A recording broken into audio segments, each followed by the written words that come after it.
और आज की चर्चा होगी इंडिया गठबंधन के ऊपर। लालू प्रसाद यादव ने भी ममता बनर्जी का समर्थन कर दिया कि इंडिया गठबंधन को लीड करने के लिए ममता वर्तमान समय में सबसे उपयुक्त नेता है। इसकी शुरुआत तब हुई जब ममता बनर्जी ने कहा कि वर्तमान समय में कांग्रेस का वह अस्तित्व नहीं रह गया है कि वह बीजेपी की राजनीति से लड़ सके। ऐसे में अगर उन्हें मौका मिलता है तो वह इंडिया गठबंधन को लीड करना चाहेंगी।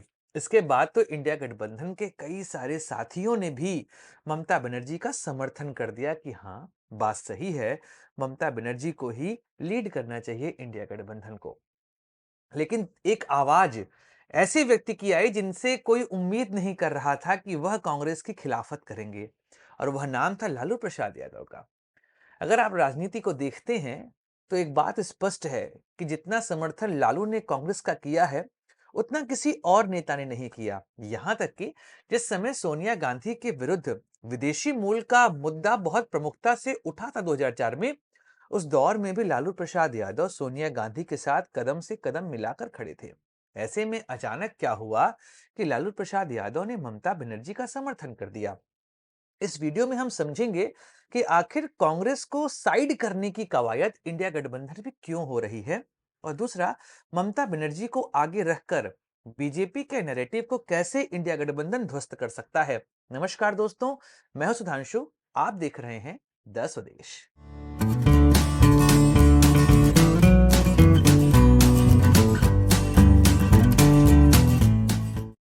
दोस्तों, जब हम राजनीति की बात करते हैं और खासकर लोकतंत्र में आप देखेंगे तो यहां पर पक्ष और विपक्ष दोनों का होना जरूरी है।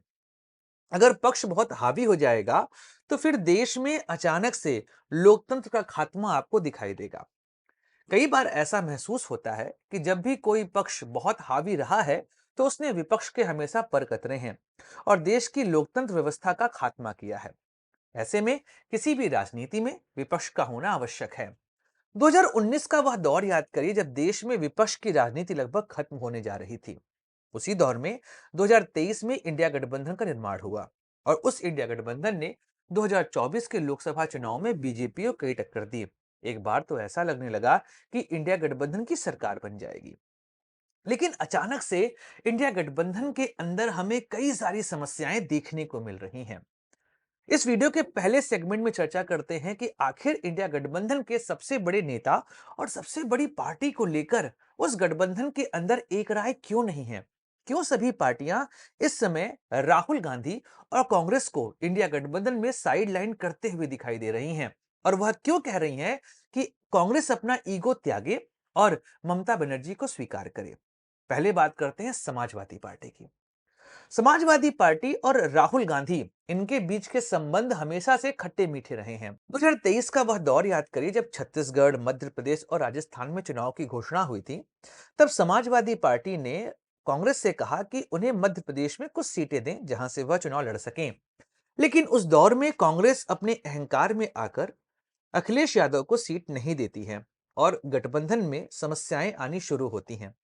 लेकिन राहुल गांधी और अखिलेश यादव के आपसी संबंध ऐसे थे कि 2024 के लोकसभा चुनाव में अखिलेश यादव ने मध्य प्रदेश चुनाव की सारी समस्याओं को भुलाते हुए कांग्रेस को 17 सीटें दी। 6 सीटें वहां पर प्राप्त कर पाई कांग्रेस, और इधर अखिलेश यादव जो हैं वो 37 सीटों पर विजय प्राप्त करते हैं। अब लगा कि इंडिया गठबंधन और खासकर अखिलेश यादव और राहुल गांधी के बीच जो सामंजस्य है उसका प्रभाव हमें दिखाई देगा।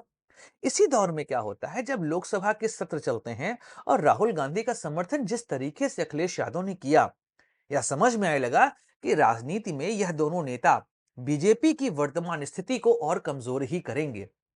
लेकिन इसी बीच में हरियाणा चुनाव आता है, और शायद वर्तमान परिस्थिति में अखिलेश और राहुल दूर दिखाई दे रहे हैं। इसके पीछे हरियाणा चुनाव एक बहुत बड़ा कारण है, क्योंकि हरियाणा में समाजवादी पार्टी ने मांगी थी सीट और वहां पर कांग्रेस ने उन्हें सीट नहीं दी। इस तरीके से राजनीति में आपको दूरी साफ दिखाई देगी। हरियाणा चुनाव के बीच में ही उत्तर प्रदेश उपचुनाव की भी घोषणा होने वाली थी, और उस दौर में 9 सीटों पर उपचुनाव होने थे। तब समाजवादी पार्टी ने अचानक से अपने कैंडिडेट का डिक्लेरेशन कर दिया, कांग्रेस से पूछा तक नहीं। अब समझ में आ चुका था कि कांग्रेस और समाजवादी पार्टी के बीच में सब कुछ ठीक नहीं चल रहा है। यहाँ तक कि राहुल गांधी और अखिलेश यादव भी अब संसद में दूर दूर दिखाई देने लगे। यह बात समझ में आ चुकी थी कि उत्तर प्रदेश में इंडिया गठबंधन को लेकर अब समस्याएं शुरू हो चुकी हैं। इधर अखिलेश यादव और ममता बनर्जी के बीच के रिलेशंस काफी अच्छे हैं, क्योंकि जब लोकसभा चुनाव हो रहे थे उस दौरान भी उन्होंने लोकसभा में एक सीट टीएमसी के लिए छोड़ दी थी। यह साफ दर्शा रहा था कि समाजवादी पार्टी और टीएमसी आपस में साथ मिलकर आगे बढ़ना चाहते हैं और बीजेपी के नैरेटिव को क्रश करना चाहते हैं। दोनों की राजनीति के तरीके कमोबेश एक जैसे हैं। ऐसे में अखिलेश यादव को समझ में आ चुका था कि राहुल गांधी के साथ वह न रहकर अगर वह ममता बनर्जी के साथ जाएंगे तो उनको राजनीतिक फायदा अधिक होता दिखाई देगा। राहुल गांधी और अखिलेश यादव के बीच की समस्याएं और बढ़ी जब महाराष्ट्र का चुनाव हुआ, क्योंकि इस चुनाव के दौरान भी समाजवादी पार्टी ने जिन सीटों की डिमांड की थी वह सीट कांग्रेस नहीं प्रोवाइड कर पाई समाजवादी पार्टी को। और यहां से साफ समझ आ चुका था कि अब अखिलेश यादव और राहुल गांधी एक मंच पर शायद ही दिखाई दें, क्योंकि उत्तर प्रदेश उपचुनाव में भी राहुल गांधी और कांग्रेस पार्टी कहीं से भी साथ नहीं आ रहे थे। इसके अलावा कुछ और घटनाक्रम हुए जो साफ दर्शा रहे थे कि इंडिया गठबंधन और कांग्रेस के बीच में सब कुछ सही नहीं चल रहा है। इसका एक और एग्जाम्पल है जम्मू कश्मीर। जम्मू कश्मीर में नेशनल कॉन्फ्रेंस और कांग्रेस ने साथ मिलकर चुनाव लड़ा, लेकिन जब नतीजे आए तो उमर अब्दुल्ला ने साफ कहा कि कांग्रेस ने खुलकर यहां पर अपना काम नहीं किया और वह उस तरीके से चुनाव नहीं लड़ी जैसे उसे लड़ना चाहिए था। यहां तक कि सरकार में शामिल करने की बात को लेकर भी नेशनल कॉन्फ्रेंस और कांग्रेस के बीच में सामंजस्य नहीं दिखा। कांग्रेस ने यहां तक कह दिया कि वह सरकार में शामिल नहीं होने वाली है। कुछ ऐसी ही बातें हमें सुनाई दी झारखंड में। वहां पर भी हेमंत सोरेन कांग्रेस के उस तरीके से खुश नहीं दिखे जैसे कि चुनाव लड़े जा रहे थे। राहुल गांधी ने झारखंड के चुनाव में हेमंत सोरेन का साथ नहीं दिया। केवल 3 सभाएं वहां पर राहुल गांधी की हुई थी। ऐसे में लगा था कि शायद हेमंत सोरेन कांग्रेस को सरकार में मौका ना दे, पर परिस्थितियां ऐसी थी कि वहां पर कांग्रेस को समर्थन देना था हेमंत सोरेन को, और वहां पर हेमंत सोरेन ने भी 4 कांग्रेस के लीडर को मंत्री बनाया है अपने मंत्रिमंडल में। इधर आप महाराष्ट्र के चुनाव की बात करेंगे तो जैसा नतीजा हमें दिखाई दिया महाविकास अघाड़ी में, उसके बाद शरद पवार और उद्धव ठाकरे यह दोनों भी कांग्रेस की खिलाफत करते दिखाई दे रहे हैं। राहुल गांधी की राजनीति से यह लोग अलग हटते दिखाई दे रहे हैं। जब ममता बनर्जी ने कहा कि वह लीड करना चाहती हैं इंडिया गठबंधन को, उसके बाद तेजस्वी यादव ने भी एक तरीके से ममता दीदी का समर्थन कर दिया और अब तो लालू प्रसाद यादव ने भी कह दिया कि ममता को लीड करना चाहिए इंडिया गठबंधन को, और इस तरीके से कांग्रेस को यहां समस्या नहीं होनी चाहिए। तो अब कांग्रेस के लिए दिक्कतें आ कहां रही हैं? देखिए, पहली चीज तो यह है कि वर्तमान राजनीति में राहुल गांधी जिस मुद्दे को लेकर चल रहे हैं उस मुद्दे के साथ इंडिया गठबंधन अपने आप को अलाइन नहीं कर पा रहा है। जो आप यह सत्र देखेंगे, इस सत्र में कांग्रेस केवल अडानी का मुद्दा उठाते यहां दिखाई दे रही है, और अडानी के मुद्दे पर उनको साथ न समाजवादी पार्टी का मिल रहा है, न टीएमसी का मिल रहा है, न कम्युनिस्ट पार्टी का मिल रहा है। और इस तरीके से इस मुद्दे पर यह सभी दल अलग अलग हो चुके हैं। शायद इस वजह से राहुल गांधी का वह कद यहां पर हमें बढ़ता दिखाई नहीं दे रहा है जो जुलाई और अगस्त के महीने में हमें दिख रहा था, क्योंकि राहुल गांधी की वर्तमान राजनीति मोनोटोनस हो गई है। जातिगत मुद्दे पर उन्हें समर्थन मिल रहा था, लेकिन अचानक से वह मुद्दा छोड़कर वह अडानी के मुद्दे पर चले आए हैं। क्यों आए हैं, इसके विषय में कोई नहीं जानता। एक बाहरी देश की रिपोर्ट पर वह आश्रित होकर देश में राजनीति कर रहे हैं और इस मुद्दे पर उन्हें कोई फायदा होता दिखाई दे नहीं रहा है। यहां तक कि उनके गठबंधन के साथी भी उनका सहयोग यहां पर नहीं कर रहे हैं। तो राहुल गांधी को कोर्स करेक्शन यहां पर करना चाहिए। आप वाम दलों के साथ भी जिस तरह का संबंध कांग्रेस का चल रहा है वह साफ दर्शा रहा है कि वाम दल भी इस समय कांग्रेस का साथ नहीं दे रहे हैं, क्योंकि वाम दलों ने भी अडानी मुद्दे पर कांग्रेस का साथ नहीं दिया है। जबकि वाम दल की राजनीति पूरे तरीके से एंटी कैपिटलिस्ट राजनीति होती है, फिर भी वह यहां पर अडानी के मुद्दे पर कांग्रेस के साथ जाते हुए नहीं दिखाई दे रहे हैं। तो अब राहुल गांधी को यहां पर समझना पड़ेगा। लालू प्रसाद यादव की राजनीति को समझना यह आसान काम नहीं है, क्योंकि लालू जो काम करते हैं वह राजनीति की किताबों से एकदम अलग हट की बात होती है। ममता दीदी का सपोर्ट उन्होंने यूं ही नहीं किया। लालू प्रसाद यादव राहुल गांधी के उस ऑर्डिनेंस वाले केस को नहीं भूले होंगे जिसकी वजह से आज लालू प्रसाद यादव जेल में जा चुके हैं और वह चुनाव नहीं लड़ पा रहे हैं। लालू प्रसाद यादव को बचाने के लिए ही मनमोहन सरकार ने एक ऑर्डिनेंस लाया था। उस ऑर्डिनेंस को फाड़ दिया था राहुल गांधी ने। इस वजह से लालू प्रसाद यादव की राजनीति लगभग लगभग खत्म हो गई और आज वह चुनाव नहीं लड़ पा रहे हैं। लेकिन फिर भी वह सोनिया गांधी के साथ हमेशा रहे और उनका समर्थन किया।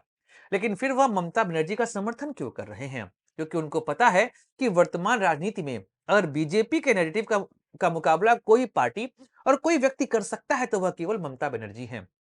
क्योंकि ममता यदि भाजपा की उन सभी राजनीति का काट अपने पास रखती हैं जिससे भाजपा चुनाव जीतती है।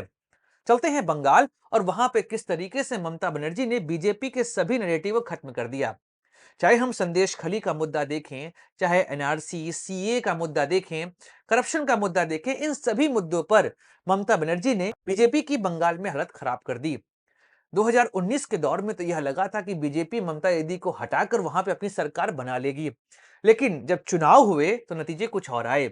इस बार तो 2024 के लोकसभा चुनाव में ममता बनर्जी ने अपनी सीटें बढ़ाई और बीजेपी की सीट जो कि 2019 में 17 हो गई थी वह घट के 12 आ चुकी है। लोकसभा चुनाव और विधानसभा चुनाव दोनों स्थिति में ममता बनर्जी ने बीजेपी को वहां पर आगे नहीं बढ़ने दिया। जबकि मुद्दे उनके पास बहुत सारे हैं, फिर भी बीजेपी ने ममता दीदी की काट बंगाल में अभी नहीं खोजी है। अभी जब उपचुनाव हुए, इन सभी उपचुनाव की सीटों पर विजय प्राप्त हुई है टीएमसी की। भाजपा वहां पे अचानक से गायब होते दिखाई दे रही है। भाजपा के पास एक और मुद्दा जिससे वह विपक्षी पार्टियों को कटघरे में खड़ी करती है, वह मुद्दा है वंशवाद का। आप इंडिया गठबंधन के साथियों को देखेंगे तो वहां पे जितनी पार्टियां हैं उसमें केवल ममता बनर्जी और कम्युनिस्ट पार्टी दो ही ऐसे हैं जिनके ऊपर आरोप नहीं लगते हैं वंशवाद के। वरना Samajwadi Party, RJD, Shiv Sena, Uddhav Thackeray group, NCP, इन सभी के ऊपर आरोप लगते हैं कि यह वंशवाद की राजनीति करती हैं और ममता बनर्जी के ऊपर यह आरोप भाजपा लगा नहीं पाती। और इस वजह से ममता यदि वर्तमान समय में इंडिया गठबंधन में एकमात्र ऐसी नेता है जिनकी वजह से वह भाजपा के नैरेटिव को काट सकते हैं। और लालू को यह पता है कि राहुल गांधी के साथ यह काम नहीं हो सकता। इस वजह से ममता बनर्जी को सपोर्ट करना यहां पर आवश्यक हो गया। एक दौर पे अगर नीतीश कुमार होते तो शायद उनके पीछे यह लोग खड़े हो पाते। लेकिन ममता दीदी की भी अपनी सीमाएं हैं और वह सीमा है कि बंगाल के अलावा उनकी राजनीति पूरे देश में और कहीं होती दिखाई नहीं देती है। ममता दीदी को अगर बीजेपी के नैरेटिव से मुकाबला करना है तो उन्हें बंगाल से आगे निकलना पड़ेगा। उन्हें देश की राजनीति में अपना रोल दिखाना पड़ेगा। अगर वह यह काम नहीं कर पाएंगी तो भाजपा के नैरेटिव को काट पाना इंडिया गठबंधन के लिए आसान नहीं होगा। खासकर हरियाणा और महाराष्ट्र के चुनाव ने इस समय फिर से बीजेपी के अंदर वह आत्मबल फूंक दिया है जिससे वह राजनीति को फिर से नियंत्रित करने लगी है।